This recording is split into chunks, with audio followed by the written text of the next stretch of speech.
አበሻ በኪሱ ሞደሻ ነው ይዞ የሚዞረው። ቀና ስትል እልው፣ ቀና ስትል እልው፣ ከፍ ልትል ስትል እልው። በቃ ወርታች ነው የሚቀረቅር። ምን ሆናችሁ ነው? በአዶናይ ጉዳይ ጭንቅ ጥብብ ያላችሁ ሰዎች አላችሁ። የመጀመሪያ አዶናይ ካጠፋ ህግ ይጠይቀዋል። በቃ ተጨነቃችሁ፣ ተጠበባችሁ። መደመጥን የሚሰጥህ እድል እግዚአብሔር ነው እድል የሚሰጠው ለመደመጥ። ተውት ይህንን ልጅ። ካጠፋ ህግ ይጠይቀዋል።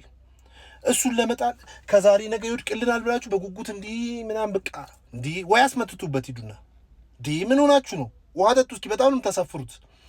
ዘሀበሻ ዛሬ የሰራውን ዜና አይቼ ስግጥ ፍምስ የሚለው ነገር ትሬንዱ ቢቆም ምናምን። ኧረ በስመ አብ! ኧረ ስንት የሚሰራ ስራ አለ። ኧረ ተው በቃ ልጁን ለራሱ ተዉት። በቃ ተጽዕኖ ፈጥሯል። ማመን መቻል አለብህ። በቃ ይችላል። እመን። ሲያጠፋ ህግ አለ ይጠይቀዋል። በቃ ግን ካሁን መች ያስሩዋል ብለህ መንግስት ካሁን መች ይደብቀዋል? መች ነው እንዲህ በኩርኩም በቃ መጎሳቆል ማልቀስ ምናምን ካልሆነ አትቀበሉም ማለት ነው። ውሃ ጠጡ እስኪ። ታሳፍራላችሁ።